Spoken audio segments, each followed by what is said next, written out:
Assalamu alaikum wa rahmatullah. Bismillah walhamdulillah wa salatu wa salam ala rasulillah wa ala alihi wa sahbihi wa man wala. Rabbi sharah li sadri yassir li amri wahlul 'uqdatan min lisani yafqahu qawli.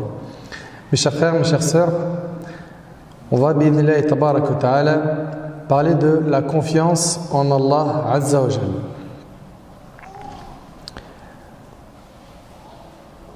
Nous avons besoin en tant que musulmans de placer notre confiance en Allah subhanahu wa ta'ala. Et ce à tout moment. Dans cette dure réalité, la communauté a grand besoin et urgemment d'apprendre cette leçon, d'apprendre à placer sa confiance en Allah tabarak wa ta'ala. Et non pas en une personne, en sa famille, en son argent, en une organisation. La communauté musulmane ne doit placer sa confiance à nul autre qu'Allah Azza wa Jalla. Et la confiance en Allah tabaraka wa ta'ala n'est pas une parole qu'on répète, ni de la fumée qui s'envole. La communauté musulmane n'a ni besoin, écoutez attentivement s'il vous plaît, ni d'argent, ni de cerveau, ni de pétrole, ni d'endroit stratégique unique. Mais la communauté musulmane a besoin de connaître son Seigneur, Allah tabaraka wa ta'ala, une connaissance parfaite, comme Allah et son messager sallallahu alayhi wa sallam le souhaitent. La communauté a besoin de concrétiser la confiance en Allah seul et de laisser le résultat à qui? À Allah tabaraka wa ta'ala. Nous on place notre confiance en Allah, on fait les causes et le résultat il appartient à Allah, n'est-ce pas? Mais quelle est la définition de la confiance en Allah? Soyez attentifs s'il vous plaît. La confiance en Allah est la conviction ferme du cœur en Allah en cherchant les causes. La confiance en Allah est la conviction ferme du cœur en Allah en cherchant les causes. Nous n'avons pas à abandonner le recours aux causes. On n'a pas le droit de les ignorer, comme par exemple les causes pour trouver un travail, ou pour trouver un appartement, pour se marier. Tu ne peux pas dire moi, je reste à la maison, je fais de dua, je place ma confiance en Allah, je ne fais aucune cause et le travail va venir frapper à ma porte, idem pour le mariage, etc. etc. Non.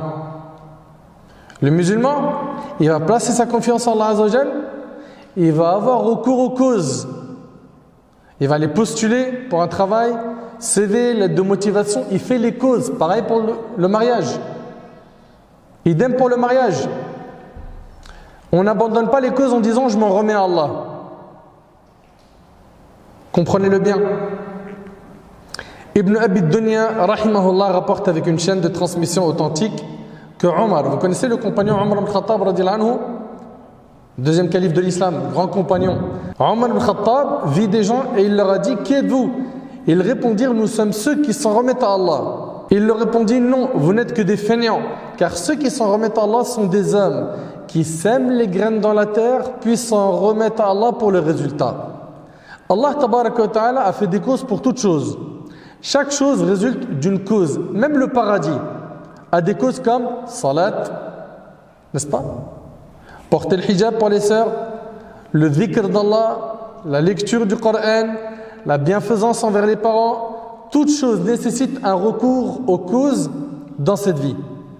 La confiance en Allah tabaraka wa ta'ala nécessite un recours aux causes. Si tu aimes vraiment le prophète sallallahu alayhi wa sallam, concrétise la confiance en Allah. Sahl ibn Sa'd at-Tustari radiyallahu anhu a dit celui qui refuse d'avoir recours aux causes refuse la sunna. Écoutez bien. Celui qui refuse d'avoir recours aux causes refuse la sunna. Et celui qui refuse la confiance en Allah refuse la foi. Le recours aux causes est une sunna du prophète sallallahu alayhi wa sallam. Et la confiance en Allah était l'état du prophète sallallahu alayhi wa sallam. Suivez bien. On a donc dit la confiance en Allah et la conviction ferme du cœur en Allah en ayant recours aux causes. Certains croient que la confiance en Allah consiste à abandonner les causes. On vous l'a dit et on le répète et on ne cessera de vous le répéter, c'est faux. Au niveau des actions, il est obligatoire d'avoir recours aux causes. Et sachez que les causes seules ne peuvent pas être utiles sans la volonté d'Allah. Et ça, on y reviendra, bi'idhnillah. Chers frères, chères sœurs, le médecin dans son cabinet, l'ingénieur dans son entreprise, le soldat sur le champ de bataille, l'étudiant dans son université, le paysan dans sa terre, le commerçant dans son commerce, tous ont recours aux causes. La connaissance, n'est-ce pas? C'est une cause. L'invention, la force, l'intelligence et bien d'autres choses. C'est une grande erreur d'abandonner les causes et dire « moi j'ai confiance en Allah ».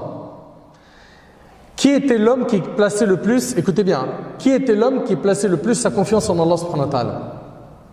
C'est qui? Non? C'est le prophète Muhammad sallallahu alayhi wa sallam. Personne n'a placé sa confiance en Allah azza wa jal autant que lui. Et avec cela, le jour où il a fait sa hijra, son immigration, quand il a quitté la Mecque pour aller à Médine, il a fait les causes ou pas? Bien sûr qu'il a fait les causes. Il a pris un guide polythéiste pour lui indiquer la route. Oui ou non? Ça s'appelle avoir recours aux causes. Au lieu de prendre la direction de Médine, il a brouillé les pistes. Il n'a pas tout de suite pris la direction de Médine, il a pris une autre direction. Pourquoi? Pour brouiller les pistes, car ses ennemis les recherchaient. Ça également, c'est avoir recours aux causes. Le prophète alayhi salatu wassalam a placé Ali radiallahu anhu sur son lit. C'est pourquoi? C'est pour que les gens pensent que c'est lui, n'est-ce pas? Ça c'est un sabab, c'est une cause. Le prophète sallam, il avait les informations qui venaient de Abdullah ibn Abi Bakr, qui lui dormait à la Mecque, écoutait les infos et il les retransmettait au prophète sallam, en donnant tous les plans de Quraysh au prophète sallam pour qu'il sache comment s'organiser dans son émigration. Ça c'est quoi? C'est des causes tout ça. Asma bint Abi Bakr, la fille d'Abu Bakr radiallahu anha, elle a porté la nourriture au prophète sallam et à Abu Bakr, c'était un recours aux causes. Amr ibn Fuhayra, lui il a porté son troupeau afin d'effacer les traces de pas de qui? Du prophète sallam et de son compagnon. Subhanallah, tout ça c'est quoi? Ça va recours aux causes. Pendant les batailles, le prophète sallam il porte une armure ou pas? Pourquoi? Pour se protéger. Il a recours aux causes, il se dit pas moi j'ai confiance en Allah, personne ne va me toucher. J'insiste sur le fait d'avoir recours aux causes, car la communauté est une communauté qui doit avoir recours aux causes. Nous sommes une communauté qui donne, qui bosse, qui travaille. Ce qu'on veut aujourd'hui, c'est que vous compreniez bien c'est quoi le tawakkul. La confiance en Allah Azza wa Jalla, je le répète, c'est la conviction ferme du cœur en Allah en ayant recours aux causes. C'est la totalité de la foi et l'aboutissement de la réalisation du tawhid, l'unicité d'Allah. Et c'est pour cela qu'Allah Ta'ala incite le prophète à s'en remettre à lui dans plusieurs versets. Regardez combien de fois le prophète sallam, Allah Tabaraka wa Ta'ala dans le Coran, il va s'adresser à lui en lui demandant de s'en remettre qu'à lui, Azza wa Jal. Allah Ta'ala dit dans Sourate Al-Furqan wa tawakkal 'ala al-hayy alladhi la yamut wa sabbih bihamdih. Et place ta confiance en le vivant qui ne meurt jamais et par sa louange glorifie-le. C'est un ordre de la part d'Allah. Et place ta confiance en le vivant qui ne meurt jamais. Allah Tabaraka wa Ta'ala dit également au prophète sallam fatawakkal 'ala Allah innaka 'ala al-haqqil mubin. Place donc ta confiance en Allah, car tu es de toute évidence dans la vérité claire. Allah Tabaraka wa Ta'ala dit au prophète sallam fa'idha azamta fatawakkal 'ala Allah. Puis une fois que tu t'es décidé, confie-toi donc à Allah. Mes frères et sœurs, sachez qu'Allah Tabaraka wa Ta'ala a fait l'éloge de ses prophètes, les prophètes au pluriel, qui ont concrétisé la confiance en Allah. Allah Ta'ala dit dans Sourate Ibrahim وَمَا لَنَا أَلَّا نَتَوَكَّلْ عَلَى اللَّهِ وَقَدْ هَدَانَا سُبُلَنَا وَلَنَصْبِرَنَّ عَلَى مَا آذَيْتُمُونَا وَعَلَى اللَّهِ فَلْيَتَوَكَّلِ الْمُتَوَكِّلُونَ. Et qu'aurions-nous à ne pas placer notre confiance en Allah alors qu'il nous a guidés sur les sentiers que nous devions suivre? Nous endurerons sûrement la persécution que vous nous infligez. Et ceux qui ont confiance en Allah s'en remettent entièrement à lui. Allah Tabaraka wa Ta'ala a fait l'éloge des compagnons du prophète alayhi salatu wassalam dans Sourate Al-Imran. Allah Tabaraka wa Ta'ala dit الذين قال لهم الناس إن الناس قد جمعوا لكم فاخشوهم فزادهم إيمانا وقالوا حسبنا الله ونعم الوكيل فانقلبوا بنعمة من الله وفضل لم يمسسهم سوء واتبعوا رضوان الله والله ذو فضل عظيم إنما ذلكم الشيطان يخوف أولياءه فلا تخافوهم وخافوني إن كنتم مؤمنين. Écoutez attentivement s'il vous plaît, barakallahu fikum. Allah Ta'ala il dit, certes, ceux auxquels l'on disait, les gens se sont rassemblés contre vous. Craignez-les. Cela a augmenté leur foi. Et ils dirent, Allah nous suffit et il est notre meilleur garant. Ils revinrent donc avec un bienfait de la part d'Allah et une grâce. Nul mal ne les toucha. Et ils suivirent ce qui satisfait Allah. Et Allah est détenteur d'une grâce immense. C'est le diable qui vous fait peur de ses adhérents. N'ayez donc pas peur d'eux, mais ayez peur de moi si vous êtes croyants. La confiance en Allah tabaraka wa ta'ala est donc une méthodologie. Et il faut avoir recours aux causes en toutes circonstances, en tout lieu. Et ensuite, avoir la conviction ferme du cœur en Allah. Ainsi, on pourra obtenir ce qu'on souhaite.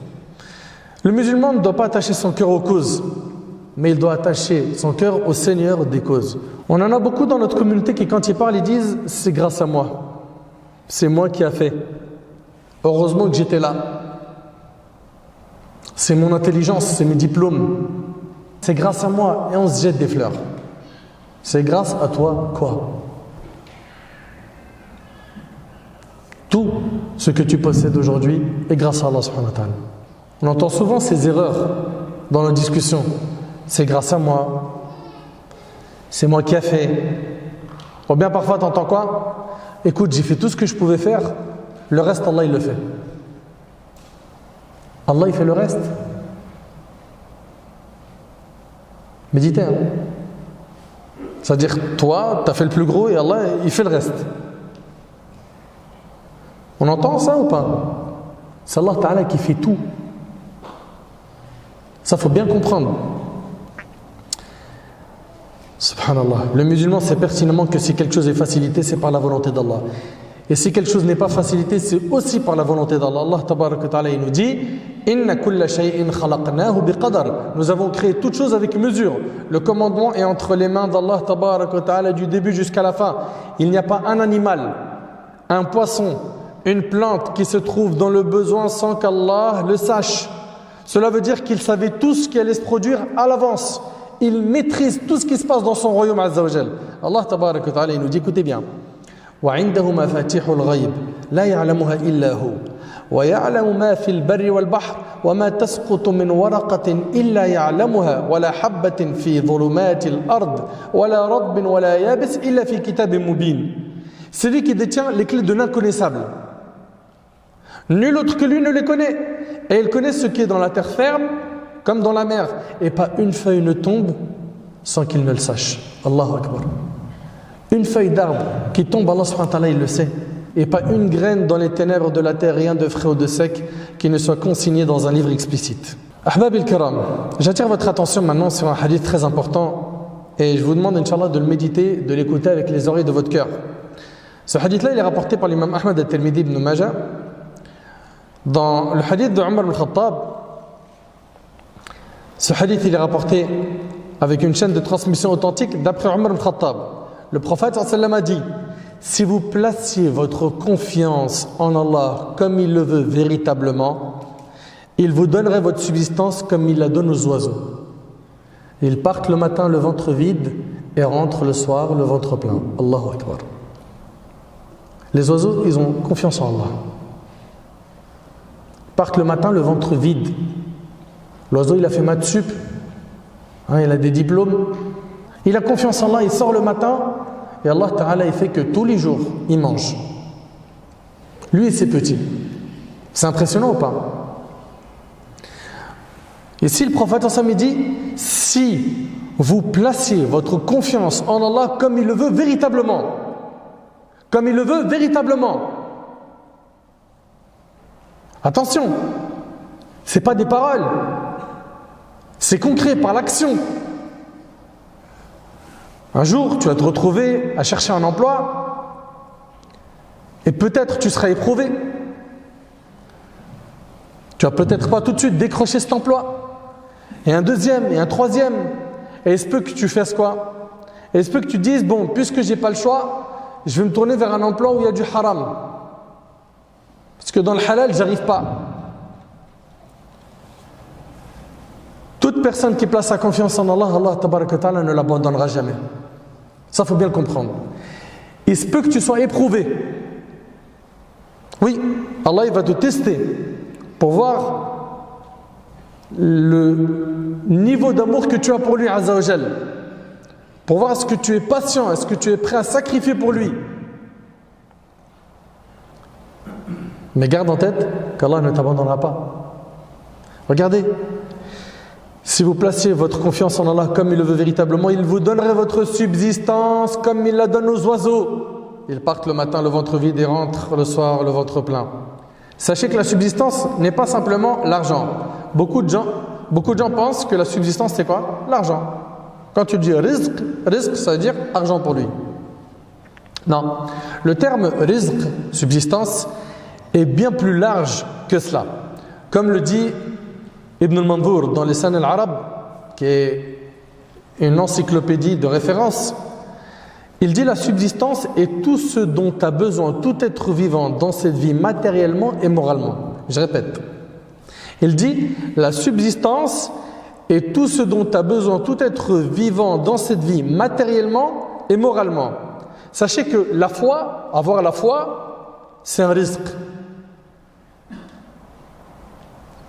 Ça veut dire que c'est Allah qui te l'a octroyé. L'amour du prophète, c'est un rizq. Oui ou non? L'amour de la famille du prophète, c'est un rizq. L'amour des compagnons du prophète, c'est un rizq. C'est un cadeau de la part d'Allah qu'il a mis dans ton cœur. L'épouse pieuse est un rizq. L'époux pieux est un rizq.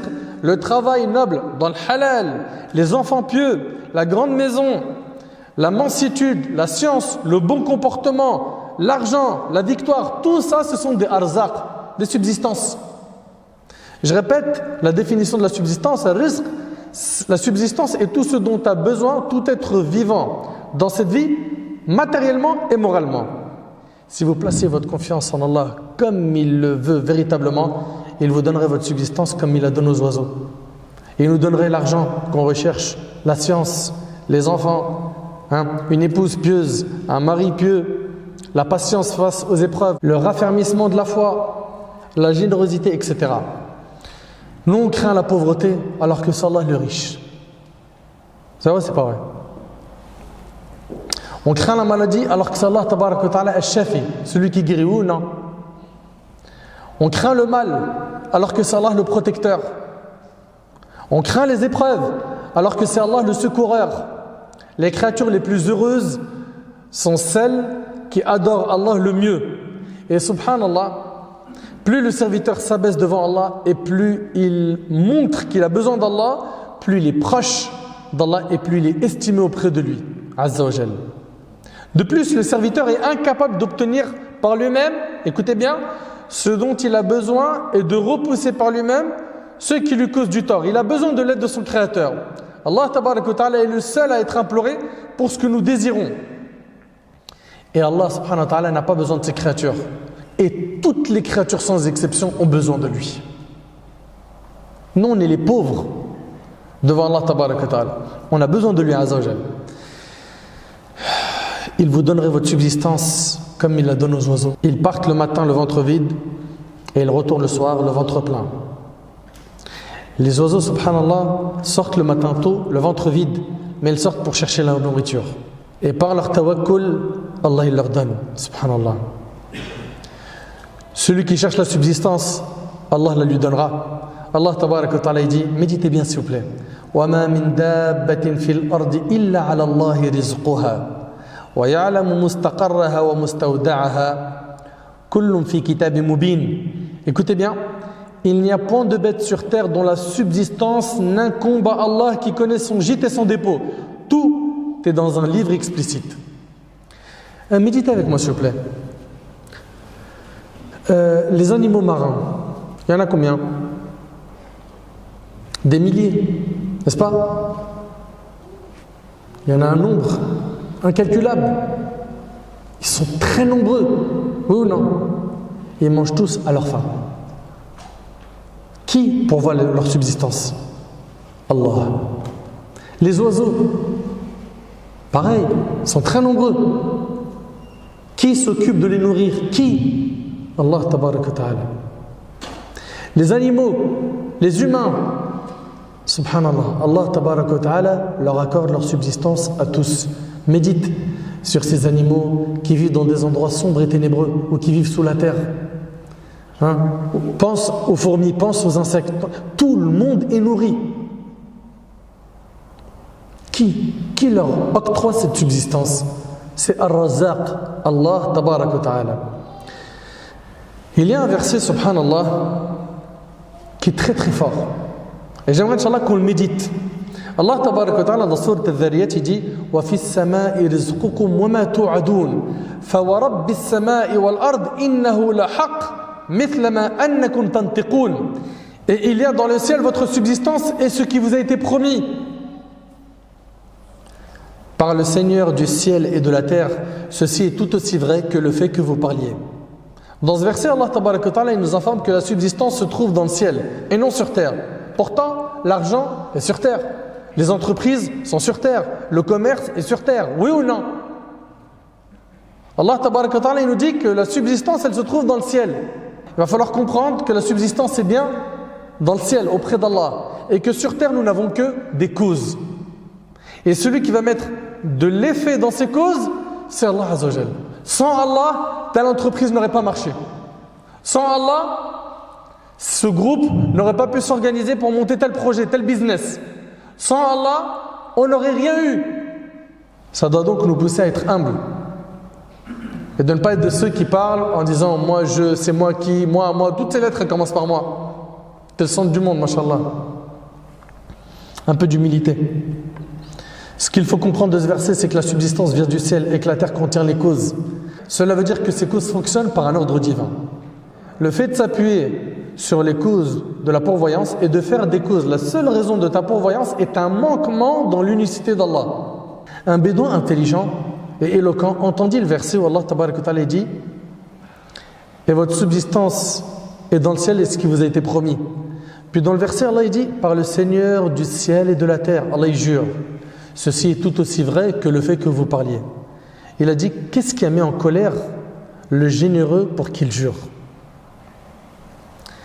Il a dit, qu'est-ce qui a mis en colère le généreux, donc Allah, pour qu'il jure?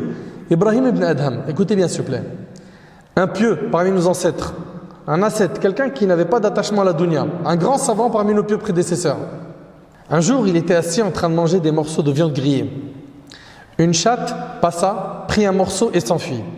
Il se mit à la suivre par curiosité. Il a vu qu'elle a laissé le morceau de viande dans un endroit abandonné et elle est partie. Ça l'a encore plus étonné. Il est resté un instant, puis il a vu un serpent qui est sorti de ce trou, qui a pris le morceau de viande et il est rentré à nouveau dans son trou. Ibrahim, rahimahullah, il leva les yeux au ciel et dit « Gloire à toi, qui a fait que les ennemis s'assurent la subsistance les uns les autres. » Allahu Akbar. Celui qui assure la subsistance de toute bête est Allah Azza wa Jal. Celui qui assure la subsistance de tous les humains, c'est Allah subhanahu wa ta'ala. Il a été dit à Hatim al-Asam, rahimahullah, un parmi nos ancêtres, « Oh Hatim, comment as-tu concrétisé la confiance en Allah ?» Il a dit par 4 choses. 1. J'ai su que ma subsistance n'irait à personne d'autre que moi, ce qui apaise à mon cœur. Ton risque, quelqu'un va venir te le prendre? Allah il t'a écrit que tu allais te marier avec telle sœur, avec tel mari, que tu allais faire tel emploi, que tu allais acheter telle voiture. Est-ce que quelqu'un peut t'enlever ce qu'Allah subhanahu wa ta'ala t'a écrit? Vous suivez? J'ai su que ma subsistance n'irait à personne d'autre que moi, ce qui apaisa mon cœur. 2. J'ai su que personne ne fera mes actes à ma place. Je me suis donc mis au travail. Est-ce que quelqu'un peut prier à ta place? Il jeûne Ramadan à ta place, il sort zakat à ta place? Non. Hatim, rahimahullah, il a dit, j'ai su que personne ne fera mes actes à ma place, donc je me suis mis au travail. 3. J'ai su qu'Allah me voyait, suite à quoi j'ai eu honte qu'il me voie dans le péché. 4. J'ai su que la mort m'attendait, alors j'y ai préparé mes bagages pour rencontrer Allah. Un homme lui demanda, mais d'où manges-tu donc? Il lui répondit, وَلِلَّهِ خَزَائِنُ السَّمَاوَاتِ وَالْأَرْضِ وَلَكِنَّ الْمُنَافِقِينَ لَا يَفْقَهُونَ. Et c'est à Allah qu'appartiennent les trésors des cieux et de la terre, mais les hypocrites ne comprennent pas. Et parmi les sublimes histoires, écoutez bien, spirituelles, il y a cette histoire de Hatim al-Asam lorsqu'il a voulu partir au pèlerinage. Il dit à ses enfants qu'il avait l'intention d'accomplir le pèlerinage cette année. Et lui dire, qui va nous donner à manger? Qui va s'occuper de nous? Tu pars, tu vas au Hajj, et nous, comment on va vivre? Tu vas au Hajj, et nous, comment on va vivre? Il avait une fille qui avait un degré élevé de confiance en Allah. Elle lui a dit, mon père, place ta confiance en Allah et pars, car tu n'es pas celui qui assure notre subsistance. C'est fort, hein? Tu n'assures pas notre subsistance. Hatim partit avec ce qu'il avait comme argent sur lui et leur laissa ce qu'il avait comme argent dans la maison. Après quelques jours, la nourriture de la maison a été consommée et l'argent fut dépensé. Et là, la famille s'est tournée vers qui pour blâmer? Vers la fille, justement. Ils sont partis voir la jeune fille. Alors maintenant, comment on va manger? Hein? Tu as été la cause, tu as dit à notre père de partir, comment on fait maintenant? Elle a invoqué Allah et elle a dit, oh Allah, tu nous as habitués à tes bienfaits. Ne nous prive pas de tes bienfaits. Elle avait confiance en Allah qu'Allah il n'allait pas les abandonner. Leur père, il est au pèlerinage. Là, on parle de l'époque, hein, il n'y avait pas de téléphone, il n'y avait pas de... Ça, il est parti, il faut attendre qu'il revienne. Vous suivez? Et cette fille, elle avait confiance en Allah, elle savait qu'Allah il n'allait pas les abandonner. Et subhanallah, l'histoire elle est très puissante. Allah tabaraka wa ta'ala a voulu que le chef du village passe devant la maison. La maison de qui? De Hatim. Il était avec ses hommes. Il a eu hyper soif. Et il a demandé à un de ses soldats d'aller lui chercher un verre d'eau fraîche. Le soldat frappa à la porte de Hatim. Quand il sut que le chef voulait un verre d'eau, ils lui ont préparé un verre d'eau propre. Et ici, ils lui ont donné ce verre d'eau. Il but et dit, à qui appartient cette maison? On lui répondit, à Hatim al-Asam. Il dit, l'homme pieux? Il lui dit oui. Il répondit, louange à Allah de nous avoir fait boire de la maison des pieux. Il demanda, où est-il que je le salue? On lui a dit qu'il était au pèlerinage. Il répondit, nous devons alors récompenser ses enfants pendant son absence. Il sortit alors une bourse remplie de pièces d'or. Et c'était la monnaie de l'époque. Imaginez-vous, hein? Plein de pièces d'or. Et il a laissé ça à la maison. Mais Allah a voulu plus que cela. Il a dit à ses soldats que celui qui m'aime fasse comme moi. Vous êtes d'accord, les soldats, ils l'aiment ou ils l'aiment pas, ils vont faire la même. Ils n'ont pas le choix. Celui qui m'aime, qui fasse comme moi. Et subhanallah, d'un seul coup, la maison a été inondée de dons. La maison était remplie d'or. La fille pieuse entra en pleurant. Ses frères et sa mère entrèrent et lui dirent, mais pourquoi tu pleures alors que maintenant on est devenu riche? Elle répondit, écoutez bien, ça c'est un être humain qui a regardé notre état, suite à quoi on s'est enrichi. Elle a dit, ça c'est un être humain qui a regardé notre état, suite à quoi on s'est enrichi. Comment serait notre situation si Allah nous regardait avec le regard de sa satisfaction? Allahu Akbar. Allahu Akbar. Si seulement nous réalisions la confiance en Allah, pas en l'argent. Vous savez, cette vie, on vous l'a dit plein de fois, c'est un champ. L'intelligent parmi nous, c'est celui qui va planter un maximum de graines. Ces graines-là, c'est tes bonnes actions, tes sadaqat, tes sacrifices, le temps que tu passes pour Allah. Tu vas tout faire pour être utile là où tu te trouves.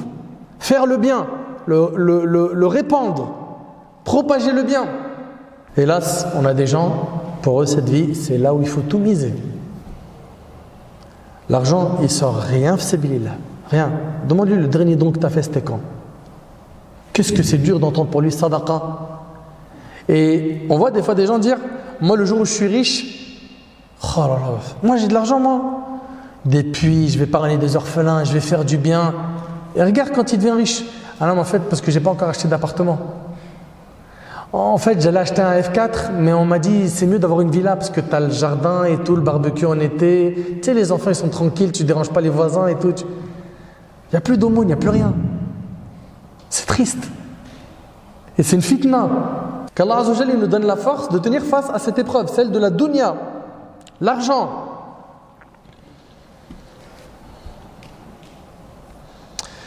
Je demande à quelqu'un de nous citer une seule bataille que la communauté musulmane a gagnée alors qu'elle surpassait l'ennemi en nombre ou en armement. Je parle ici dans la biographie du prophète sallallahu alayhi wa sallam. Une bataille. Ouais? J'ai entendu? Qui a dit Hunayn? Barakallahu fik.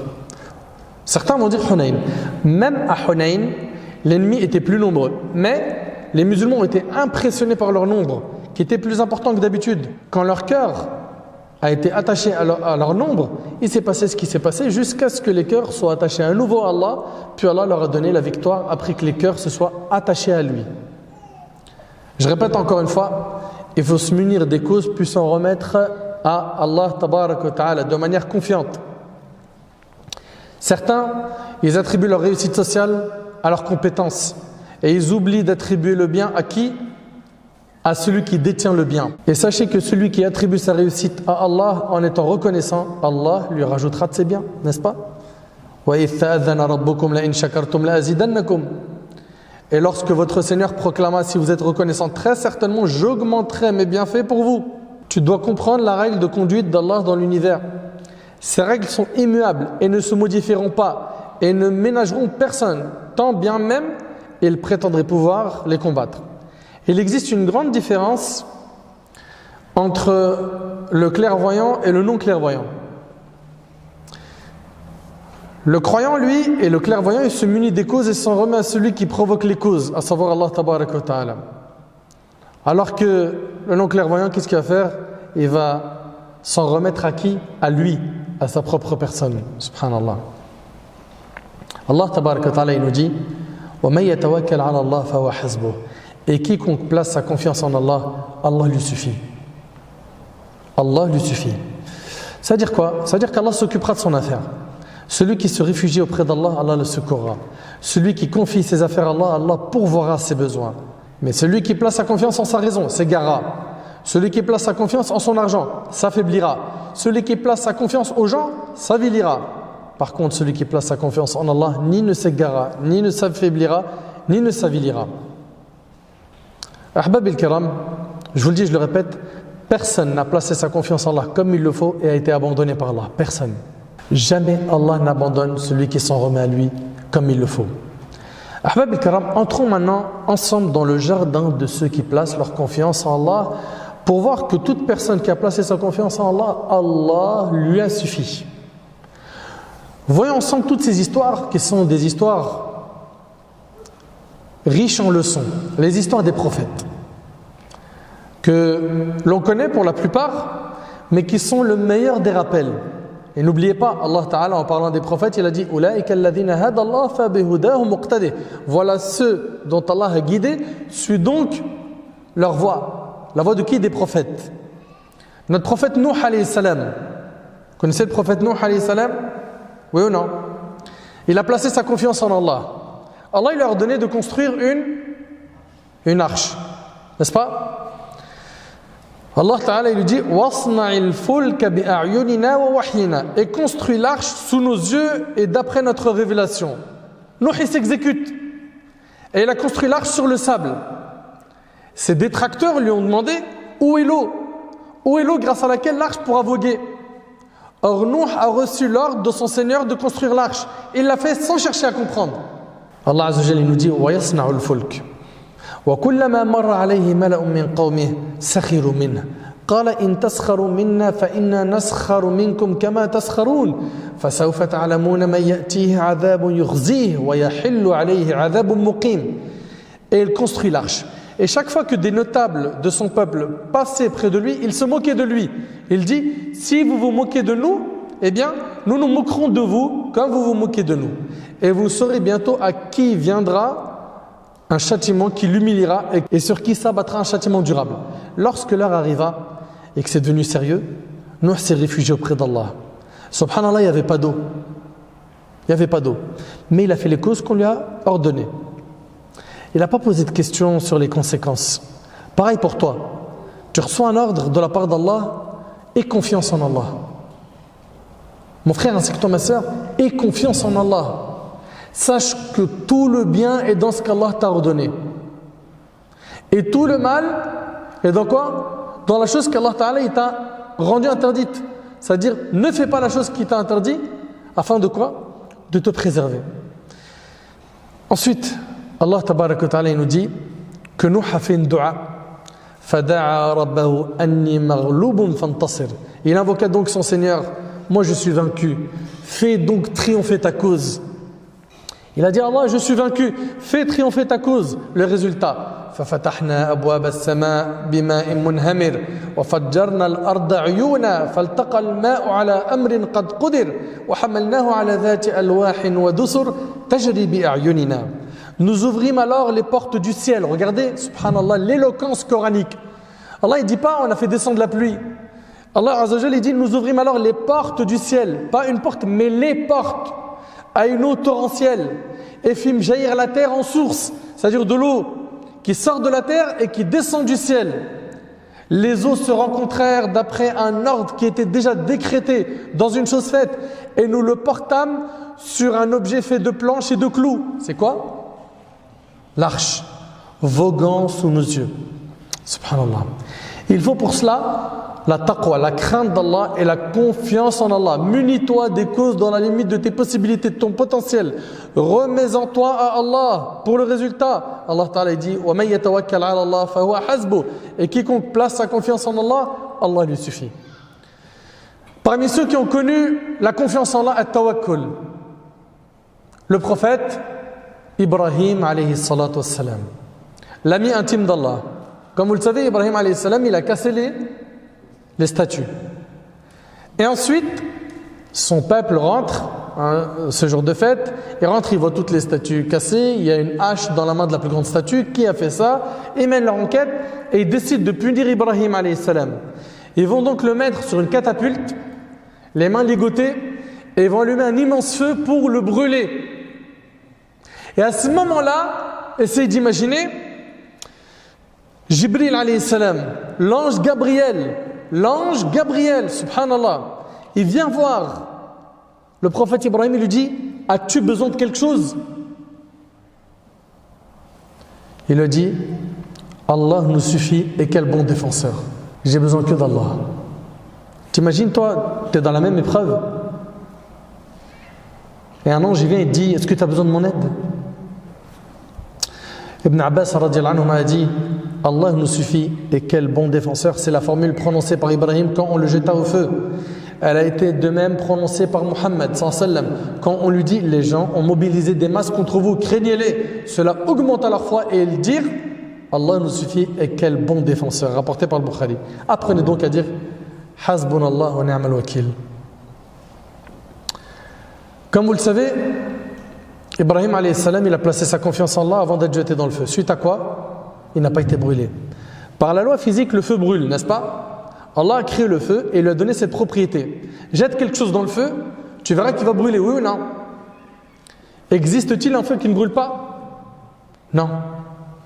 Et ici, Allah tabaraka wa ta'ala a fait que notre prophète Ibrahim alayhi salam n'a pas brûlé dans ce feu. Allah Ta'ala dit Qulna ya nar kuni bardan wa salaman ala Ibrahim. Nous dîmes au feu, soit pour Ibrahim, écoutez bien, une fraîcheur salutaire. Allah Ta'ala, s'il aurait dit juste soit pour Ibrahim une fraîcheur, il aurait peut-être quoi? Souffert du froid. Il aurait pu même geler. Mais Allah Ta'ala dit une fraîcheur salutaire. Et vous savez, Ibn Kathir, rahimahullah, il dit dans l'explication de ce verset que le feu avait simplement consumé la corde qui avait servi à ligoter ses mains. C'est la seule chose qui a brûlé de lui. Subhanallah. Hajar alayhi salam. Hajar alayhi salam, c'est l'épouse de qui? J'entends pas? Du prophète Ibrahim alayhi salatu wassalam. Ibrahim alayhi salam, il prend sa femme Hajar et son bébé Ismaïl. Où? Dans un lieu désertique, où il n'existait, écoutez bien, où il n'existait ni plante ni eau. Ils se rendirent donc dans cette zone aride sur laquelle naîtra plus tard la ville de la Mecque.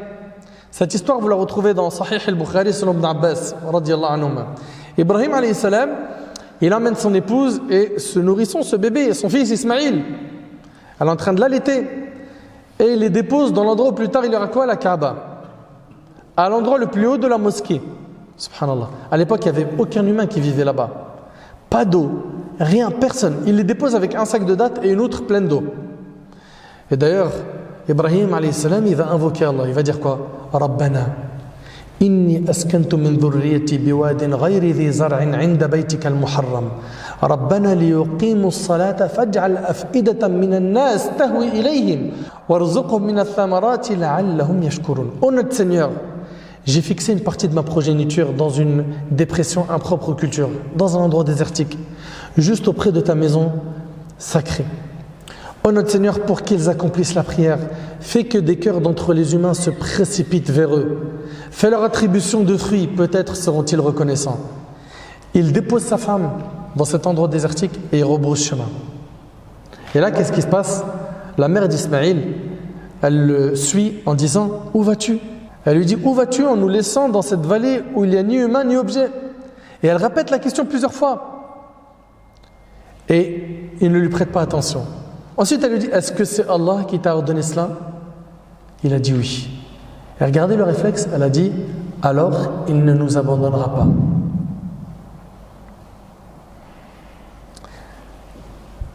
Vous êtes d'accord que le niveau de confiance en Allah qu'elle a, il est très puissant, oui ou non?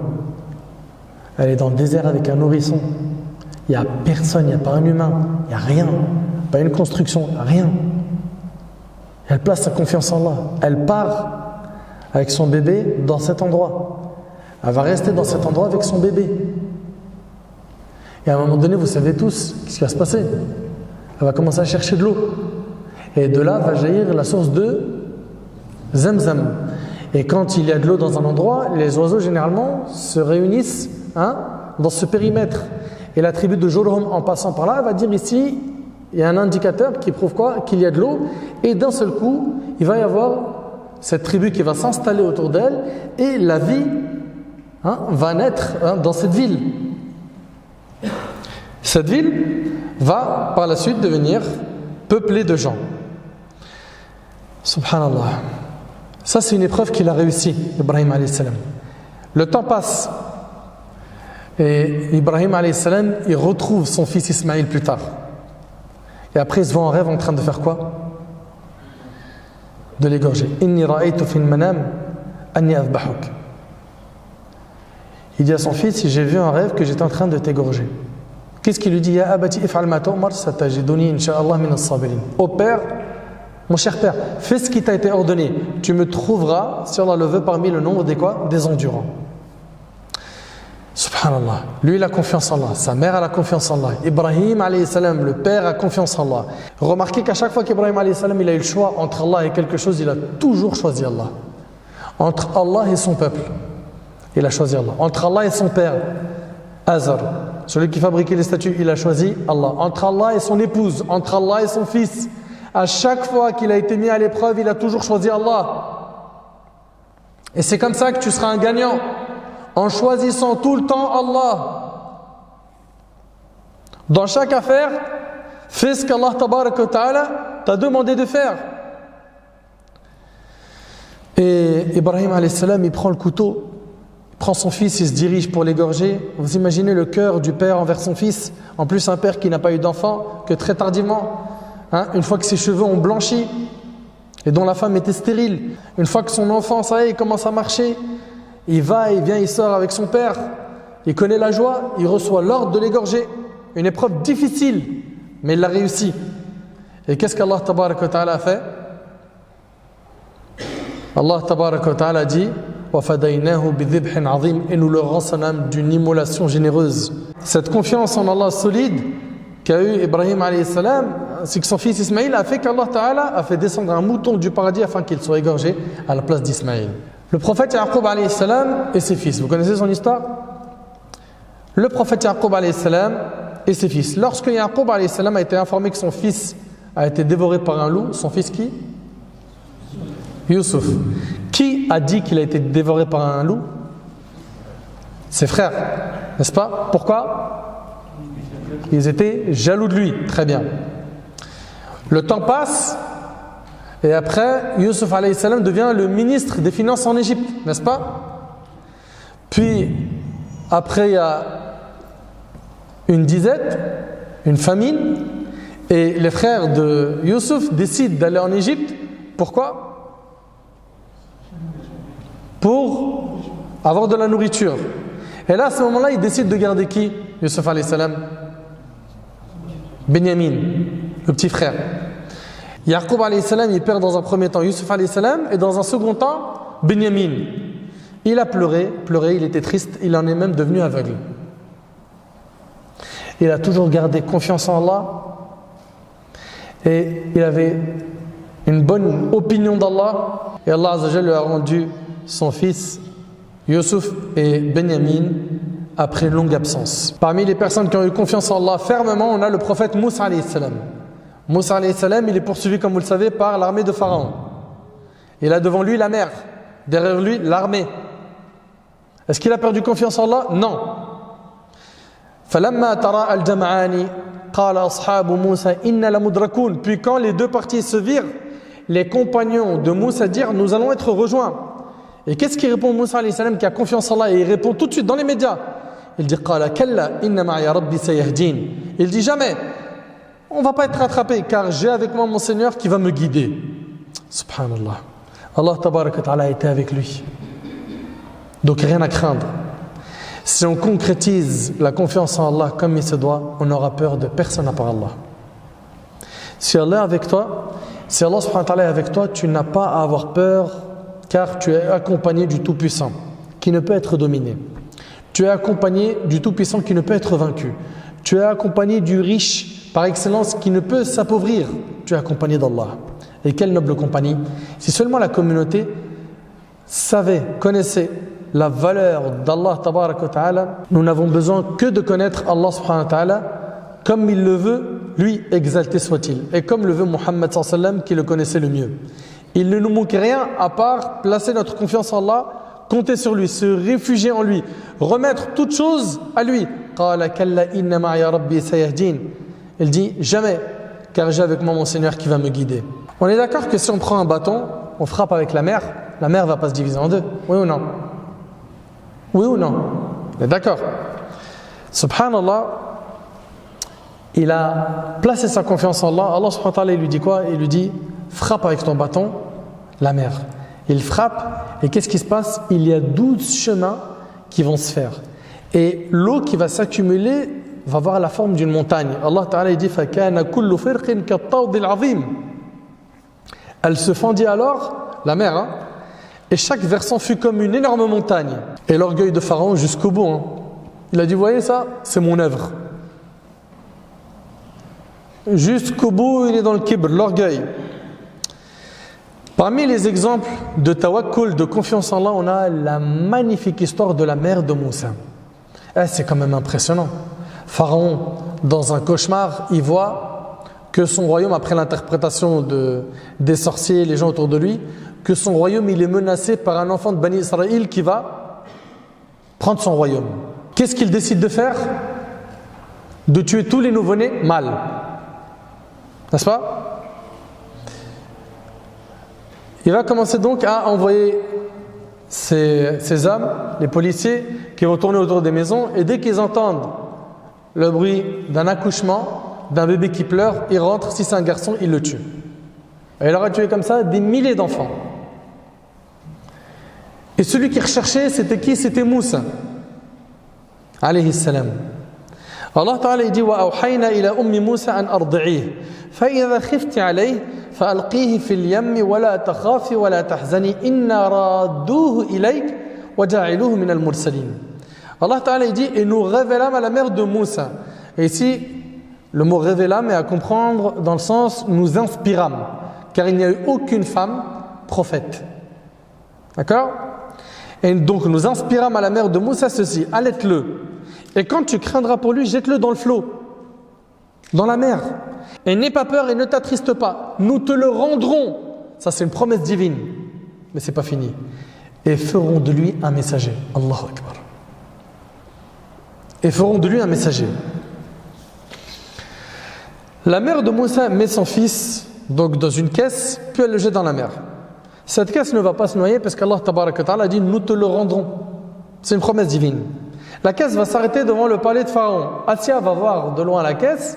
Et Assia, c'est qui? C'est la femme de Pharaon. Très bien. C'est une femme modèle. Hein, c'est une parmi les femmes modèles qui a cru en Moussa alayhi salam, qui a adoré Allah tabarak wa ta'ala, et qui d'ailleurs a été tué sauvagement. Par qui? Par Pharaon et ses hommes. Elle a tout de suite eu de l'amour pour ce bébé. Allah Ta'ala il nous dit وَقَالَتِ امْرَأَةُ فِرْعَوْنَ قُرَّةُ عَيْنٍ لِي وَلَكَ لَا تَقْتُلُوهُ عَسَىٰ أَن يَنْفَعَنَا أَوْ نَتَّخِذَهُ وَلَدًا وَهُمْ لَا يَشْعُرُونَ. Or, la femme de Pharaon dit, cet enfant recueilli réjouira ma vue et la tienne. Ne le tuez pas. Il pourrait nous être utile ou le prendrons-nous pour enfant? Et il ne pressentait rien. Subhanallah, on sait qu'après, il y a eu pas mal de nourrices qui sont passées. Pourquoi? Pour allaiter Moussa. Mais il a refusé le lait de toutes les nourrices. Et c'est devenu une affaire qui s'est propagée dans le palais au point où c'était la discussion de tout le monde. Le bébé ne veut pas se nourrir, ne veut pas manger, ne veut rien prendre. Et l'annonce a été faite par la suite. La recherche d'une nourrice s'est étendue jusqu'à ce que l'appel a été fait dans les marchés. Et là, c'est la sœur de Moussa qui, en passant devant un marché, entend cette information. Elle le rapporte donc à sa mère. Sa mère vient et subhanallah, dès qu'il a goûté au lait de sa mère, tout de suite, il s'est nourri, il s'est tranquillisé. Et d'ailleurs, Pharaon, ça l'a étonné. Il dit, est-ce que c'est sa mère?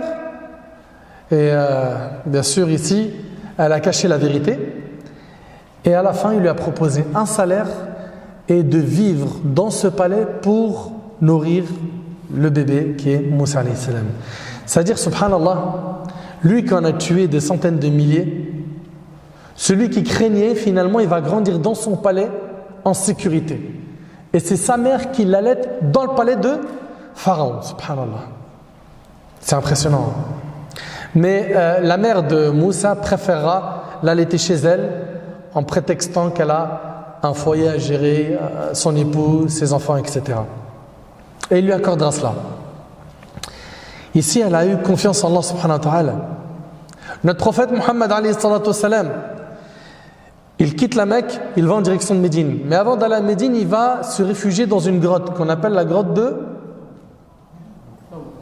Thawr. Il va y rester combien de jours? 3 jours. 3 jours. Il va rester là-bas avec son compagnon Abu Bakr radiyallahu anhu. Et à un moment donné, l'ennemi qui eux cherchent à tout prix le prophète sallallahu alayhi wa sallam, parce qu'il y aura un prix qui va être donné à celui qui capture le prophète sallallahu alayhi wa sallam. Ce prix est de 100 chameaux. 100 chameaux. Ici, Abu Bakr as-Siddiq radiyallahu anhu dira au prophète sallallahu alayhi wa sallam, si l'un d'eux il avance un peu plus, il va nous voir. Il va nous voir ici dans cette grotte. Et là, le prophète sallallahu alayhi wa sallam de lui dire, oh Abu Bakr, que penses-tu de 2 personnes lorsqu'Allah est leur 3e compagnon rapporté par le Bukhari? Tu crois qu'on est seul, toi et moi? Allah Azza wa Jalla, il est avec nous. Et ça, j'aimerais bien à chaque fois qu'une personne parmi vous est mise à l'épreuve, qu'elle y réfléchisse. Tu n'es pas seul. Allah Ta'ala, il est avec toi. Place ta confiance en lui. Vous avez oublié le verset où celui qui s'en remet à Allah, Allah lui suffit. Tu n'as besoin de personne à part Allah. Mais sans l'oubli, il y a un fossé entre la théorie et la pratique. Aucun mal ne peut te toucher tant qu'Allah ne te l'a pas écrit. Selon Ibn Abbas, le prophète a dit, sache que si l'humanité est d'accord à l'unanimité pour te faire quelque bien, cela ne te profitera que dans la mesure où Allah te l'aurait assigné. C'est-à-dire, si l'humanité entière se réunissait pour te faire un bien et qu'Allah ne te l'a pas écrit, ils n'y parviendront pas. Et écoutez bien, et si l'humanité est d'accord à l'unanimité pour te causer du tort, tu n'en pâtiras en rien, sinon dans la mesure où Allah en aurait ainsi décidé à ton encontre. C'est-à-dire, si l'humanité se réunit, complote pour te faire du mal, qu'Allah n'a pas écrit, ils n'y parviendront jamais. Jamais. Et le hadith il est rapporté par Ahmad et d'autres. Zayd ibn Aslam a rapporté de son père qui a dit, j'ai entendu Omar ibn Khattab dire, le messager d'Allah sallallahu alayhi wa sallam a ordonné de donner l'aumône. Et il se trouvait que j'avais une somme d'argent. Alors je me suis dit, aujourd'hui je ferai mieux qu'Abu Bakr. Omar il était toujours en concurrence avec qui? Avec Abu Bakr, dans le bien. Il a dit, aujourd'hui je ferai mieux qu'Abu Bakr. si j'arrive un jour à rivaliser avec lui. Il a fait don de la moitié de sa richesse. Ça c'est Omar al-Khattab, la moitié de sa richesse en don. Le prophète sallallahu alayhi wa sallam m'a demandé, il demande à Omar, qu'as-tu laissé pour ta famille? Il a dit, j'ai laissé l'équivalent de ce que j'ai donné. Mais Abu Bakr avait apporté toute sa richesse. Et le messager d'Allah sallallahu alayhi wa sallam lui a demandé, qu'as-tu laissé pour ta famille? Il a répondu, je lui ai laissé Allah et son messager. C'est le plus beau cadeau que tu peux laisser à ton enfant. Une éducation islamique. Omar a dit, Omar par la suite il a dit, je ne rivaliserai plus jamais avec toi en quoi que ce soit. Je ne rivaliserai plus avec toi, Abu Bakr. Et certains vont dire, ouais mais akhi, ça c'est les prophètes, ça c'est les compagnons. Nous on vient à une époque différente, akhi. Nous on n'est ni prophète ni compagnon. Eh bien écoutez avec moi ces deux histoires contemporaines. Ici, subhanallah, il s'agit d'un parmi les musulmans qui a été fortement éprouvé. Éprouvé par une maladie au cœur. Et je demande à Allah subhanahu wa ta'ala par l'occasion de guérir tous les malades musulmans. Il a décidé de se rendre à Londres pour se soigner. Les médecins ont décrété qu'il fallait recourir à une opération chirurgicale afin d'élargir un des ventricules. Ce frère, qui est un enseignant à l'université, a juré qu'avant son départ pour Londres, il était assis avec un ami et en face de lui se trouvait un boucher qui vendait de la viande. Et il y avait une vieille dame qui a attiré son regard. Elle ramassait tout ce qui tombait par terre, de la boucherie. Gras, viande, os. Son cœur s'est attendri. Il s'est dirigé vers cette vieille dame et lui a demandé, mais qu'est-ce que tu es en train de faire? Elle lui a dit, j'ai 6 filles et on n'a pas mangé de viande depuis 1 mois. Il a été ému. Ça lui a fait verser des larmes. Il lui a dit, qu'est-ce que tu veux? Elle lui a dit, je veux juste 500 grammes de viande. C'est tout. Le frère a demandé au boucher de lui servir 2 kilos de viande et de lui servir 2 kilos de viande par semaine. Et il a payé l'équivalent d'une année. C'est quelque chose, hein? Ou non? Cette vieille dame a commencé à pleurer, à lever les mains au ciel en invoquant Allah en faveur de cet homme. Et vous connaissez la beauté et la saveur des invocations naturelles de nos mamans. Des invocations qui déchirent le cœur. Le frère a donc pleuré. Puis, il retourne discuter avec son ami et en retournant chez lui, il se sent bien, il se sent heureux, il se sent léger. Et quand on fait du bien, généralement, ça nous procure de la joie, oui ou non? Il a senti une force dans son corps. Il frappe à la porte, sa fille étudiante à l'université lui a ouvert, et elle a tout de suite remarqué un changement, que son père, il dirait qu'il allait mieux. Il lui a raconté toute l'histoire, sa fille a pleuré, puis a invoqué Allah en ces termes, « Oh Allah, rends-nous heureux par la guérison de notre père, comme tu as rendu heureuse cette mère et ses filles. » Puis Allah subhanahu wa ta'ala a répondu à l'invocation. Subhanallah. 2-3 jours après, tout a changé. Il ressent de la force, de l'énergie, mais la famille insiste. Pourquoi? Pour qu'il se rende à Londres et qu'il subisse l'opération. À ce moment-là, il a commencé à pleurer. Il a commencé à pleurer, mais c'était vraiment fort, comme s'il n'avait jamais pleuré de sa vie auparavant. Il arrive à l'hôpital à Londres. Les médecins ils sont stupéfaits. Ils lui demandèrent, qu'as-tu fait pendant cette absence? Les radiographies ne décèlent rien d'anormal. Allahu Akbar. Tout est rentré dans l'ordre.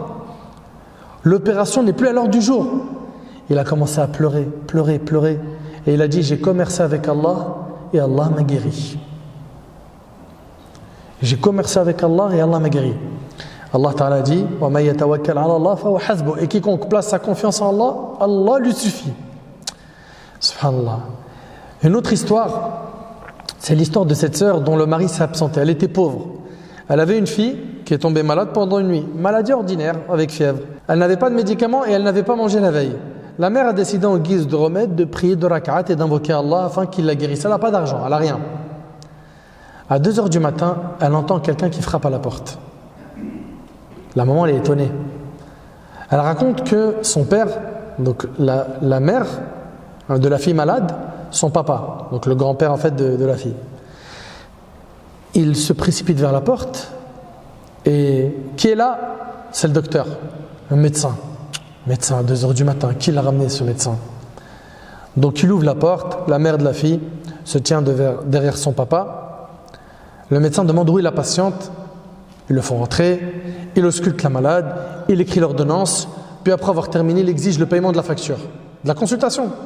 Mais la mère répond qu'elle n'a pas les moyens de payer. Et là, le médecin, il se met en colère, il lui reproche son manque de pudeur. Tu m'appelles à une heure tardive, tu m'as fait déplacer, tu n'as pas les moyens de payer, est-ce que c'est sérieux, etc. Il la blâme. Et la mère, elle est étonnée. Elle lui dit, mais comment j'aurais pu te contacter? J'ai pas de téléphone chez moi. J'ai pas de téléphone chez moi. Le docteur, il se calme un peu. Le docteur, il lui demande, cet appartement n'est-il pas celui de la famille Untel? Et la femme lui dit non. La famille Untel, c'est l'appartement juste à côté du nôtre. En fait, qu'est-ce qui s'est passé? Le médecin, il s'est trompé. Allah subhanahu wa ta'ala, il a fait qu'il s'est trompé de porte. Allahu Akbar. C'est impressionnant. Subhanallah. C'est ce qui s'est passé. Le docteur lui a dit, Wallahi, Allah m'a envoyé pour toi. Raconte-moi ton histoire. Elle lui a expliqué qu'elle vivait dans des conditions difficiles. Suite à quoi le médecin, après avoir écouté tout cela, il a dit, bouge pas, je m'en occupe. Il est parti chercher les médicaments, de la nourriture et il lui a assuré un salaire mensuel jusqu'au retour du mari. Et quiconque place sa confiance en Allah, Allah lui suffit. Mes chers frères, mes chères sœurs, il faut se munir des causes et placer sa confiance en Allah. Vous allez rencontrer des défis dans votre vie. Peut-être par votre islamité, vous allez peut-être voir des portes qui ne seront pas tout de suite ouvertes ou qui seront fermées d'un coup. Placez votre confiance en Allah. Sachez que Ar-Razzaq, c'est Allah. Celui qui accorde la subsistance, c'est Allah. Celui qui est capable de tout, c'est Allah. Celui qui connaît bien ta situation, c'est Allah.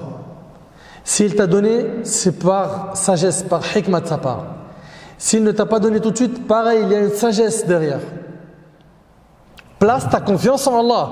Il nous faut nous réformer et abandonner le mauvais comportement qu'on a envers notre Seigneur Azza wa Jal. Et surtout, ces adorations qui émanent du cœur, at-tawakkul, al-yaqin, la confiance, la certitude, la sincérité, la piété, tout ce qui vient du cœur, il faut le réformer. Et c'est le plus dur. C'est le plus dur, c'est un gros travail. Pour terminer, je clôture ma conférence en vous disant que nous, on doit garder espoir en Allah subhanahu wa ta'ala. Parce qu'Allah tabaraka wa ta'ala, il est proche des pieux, proche de ceux qui l'invoquent avec sincérité. Mais attention, l'espoir s'il n'est pas accompagné d'actions et vains, c'est l'espoir des menteurs et des désœuvrés. Il faut retourner à la foi et à la compréhension de nos ancêtres, nos pieux prédécesseurs, afin de porter le flambeau qui permettra d'éclairer le chemin et d'illuminer à nouveau notre vie. J'implore Allah tabaraka wa ta'ala de m'accorder ainsi que vous une confiance en Allah véritable et concrète. J'implore Allah tabaraka wa ta'ala de vous récompenser pour l'écoute attentive. Sallallahu subhanahu wa ta'ala yanfa'ni bima qultu yanfa'akum bima sami'tum. هذا ما أعلم والله عز وجل أعلى وأعلم سبحانك اللهم وبحمدك أشهد أن لا إله إلا أنت أستغفرك وأتوب إليك